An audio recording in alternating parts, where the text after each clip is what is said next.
Hey guys, today I'm going to give you my spoiler free thoughts on Killers of the Flower Moon. Now, I attended the premiere last night in LA. Martin Scorsese actually showed up to introduce the film.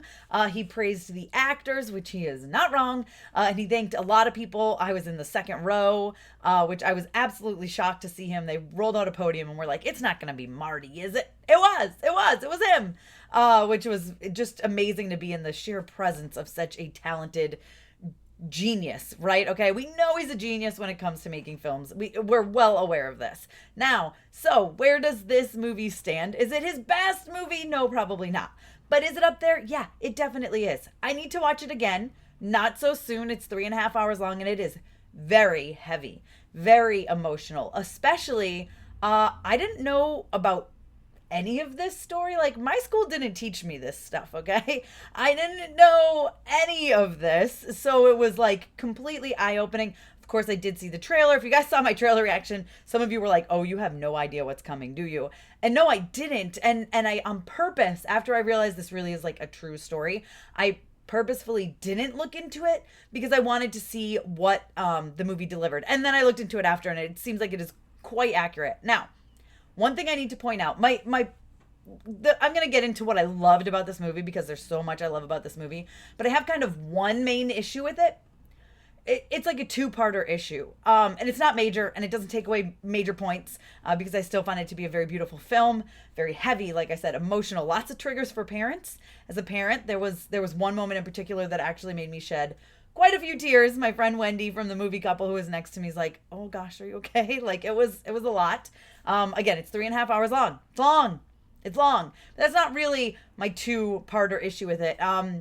Leonardo DiCaprio, absolutely fantastic. Listen, this is definitely one of his best performances ever. Possibly his very best performance. I have to sit and think on that because, I mean, again, genius, right? Everything he does is fantastic. But, and man, I just wish this was told more from the perspective of Molly, who is Leonardo DiCaprio, plays Ernest. Molly is his wife, played by Lily Gladstone. Listen, talk about deserving Oscars all day, every day. She better get nominated. Like, again, Leonardo DiCaprio is great, but Molly is really the glue that holds this thing together. I just wish we would have gotten it more from her side of the story. This feels like it should have been an Osage Nation story, right? Instead of a like white man story. It's like the best way to say it. I feel like it does try to get you to sympathize with Ernest a little bit here and there. Certain key moments, ones I definitely don't want to talk about that are spoilery, but it does try to get you to kind of like be like, "Oh, that poor guy."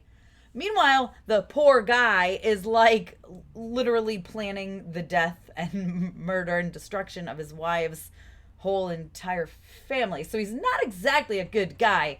And so I kind of didn't, I thought it was a little gross that they try to make you like sympathize with him.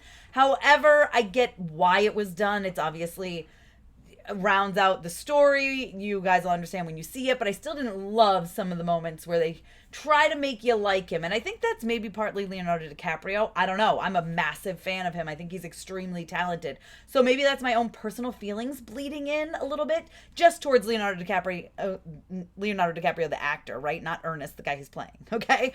So let's make that perfectly clear.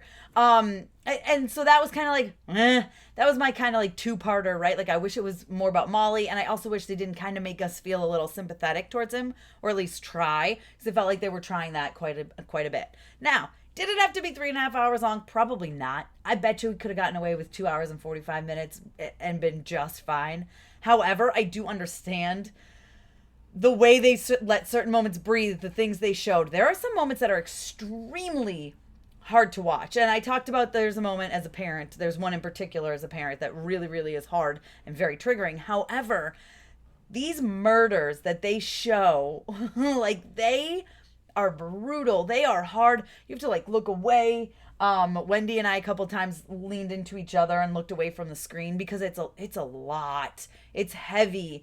I mean, this is all horrible, horrible, horrible, horrible things done for money. And that is what it is always about, right? Isn't it always? It's about money and power, and it's awful, and humanity is horrible, and it's not getting any better. In fact, sometimes I feel like it's getting worse, but then you see something like this that took place so long ago, and you're like, Oh, we were always big piles of crap. Oh, okay. All right. All right. So humans always sucked. I gotcha. Okay. Um, but let's talk about the film in general and what I really loved about it. I think it's absolutely beautiful. I like looking, right? The way stuff was shot, the cinematography is great. The ending was very Hollywood. I'll say that, okay? It was done very Hollywood style, but I liked it and I feel like it worked. It was a good way to wrap the story up and conclude everything. There's lots of beautiful shots, like I said, so many beautiful shots. So many hard to watch shots, which was the point. I do like that this story is being brought to light because, like I said, I didn't know anything about this. Like, I literally was not taught this in school, and it goes back to the same things of like the Tulsa massacre, like stuff I had no idea was real until you see it on the screen and you're like, oh, that's awful, and then people are like, that's really happened, and you're like, what? I don't know why we don't teach this stuff in school. I mean, I think that should help you, not repeat mistakes, like learn about your mistakes so you don't repeat them. Humanity, maybe. Or just try to always paint ourselves out like, the best people in the world. That's why we have still Columbus Day, right? I don't know. I just don't understand, or some places I should say. A lot of places have corrected it. It's now Indigenous Peoples Day in a lot of places, but some places it's not. That's all I'm gonna say. So, just stuff like that. Like, I think it's really important for people to see this story. It is heavy. It is a lot. I left last night and I went, I don't know when I can write my review. I still don't know when I'm gonna write a review, but I figured I could talk stuff out. Because there's a lot to process. There's a lot happening. I talked about Leonardo DiCaprio, fantastic. Lily Gladstone, so good. The glue of the movie, truly. You just absolutely, it is impossible not to fall in love with Molly. And I just absolutely adore her. I think Lily does a great job in the film. She's phenomenal. Some of her line delivery, especially towards the end there, and even just her actions and her mannerisms that she has towards Ernest are just, there's just incredible. They're absolutely incredible. Robert De Niro, you also hate him, right? Along with Leonardo DiCaprio. They try to get you to sympathize with him a little bit, sort of, I think, at one point, but it is easy to hate him. And I guess they try to just show you like a little bit of a side to him, especially when he first is introduced. You're like, oh, is he a good guy? Is he a bad guy? He's not a good guy, guys. He's not a good guy. Spoiler, you find out very early. And also, this is a real story.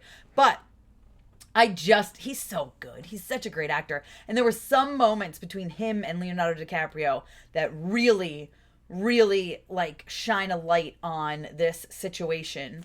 Some of the dialogue that's delivered is absolutely heartbreaking and horrific. There are moments that are absolutely terrifying. And you just think, what could it have been to be a real person dealing with this at this time? Like, it's insane to me. Just watching it is like, my heart is pounding and I'm disgusted and I can't even imagine what it was like to have to deal with this. So, I mean, I thought it was a great film. Martin Scorsese, I mean, of course, there's no surprise there. I thought the score was amazing. It was really good. Maybe not warranted 3.5 hours, but also I'm really bitter because it was IMAX and I was in the second row and my neck really hurts today. So that's maybe a little bit of me being like, guys, and it was not the most comfortable chair. So my back hurts today. I'm getting old. My back and my neck hurt from watching this dang movie, but it was worth it. Really, really loved it. Again, my two main issues, I wish it would have been more through Molly's side because I feel like they give you too much earnest and they try to make you feel for him a little bit. Try to lean into the whole he loves Molly thing. And I'm like, it's not what love is. But anyways, it's my opinion. I guess I can't get inside the head of a dead guy, so I don't know. But yeah, sure does. I don't know. That's how Leo played it anyway. Okay. So great job, Leo. It was a fantastic, movie. All the cast is incredible. There's a lot to process here. It's heavy. It's hard to watch at times. It's emotional. It's horrific. But it's important. I think it's important. And I think it's important that the story is told. I just, again, really, really wish it would have been told from Molly's standpoint, at least a little bit more. But Lily Gladstone's fantastic. You guys let me know your thoughts down below in the comments. Be sure to give me a thumbs up. Don't forget to subscribe. Hit that notification bell so you don't miss out on more videos like this one. Follow me over on Instagram, Twitter, TikTok, and you guys can check me out at MamasGeeky.com. Thanks, guys. I'll see you next time.